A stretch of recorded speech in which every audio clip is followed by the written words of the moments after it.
A new PSA calls for children under age 14 to avoid playing tackle football. The warning says tackling increases the chances of developing a serious brain disease called CTE. We are where Atlanta speaks, and many have asked, are youth football players more at risk for developing CTE?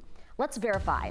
Our sources are an expert with the Shepherd Center, a neurologist with Morehouse School of Medicine, the CDC, and the Journal of the American Medical Association. Here's what we know. First, what is CTE? Dr. Michael Yokelson with the Shepherd Center says it's a brain disease caused by concussions.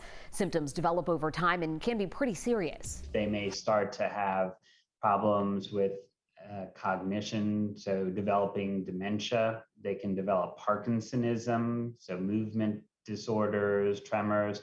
They can develop more serious psychological or psychiatric issues. Are athletes under age 14 more at risk? I think that we still don't know for sure what the magic number is. He says any contact sport increases your child's chance of concussions and CTE.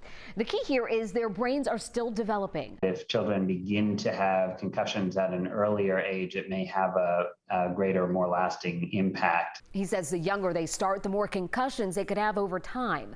A new report from the CDC finds kids in tackle football are 15 times more likely to suffer head injuries.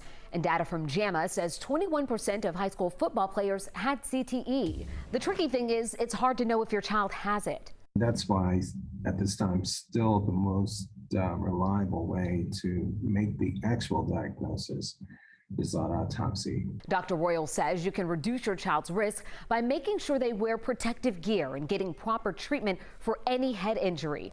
So we can verify younger kids in contact sports are at a higher risk for developing CTE. That claim is true.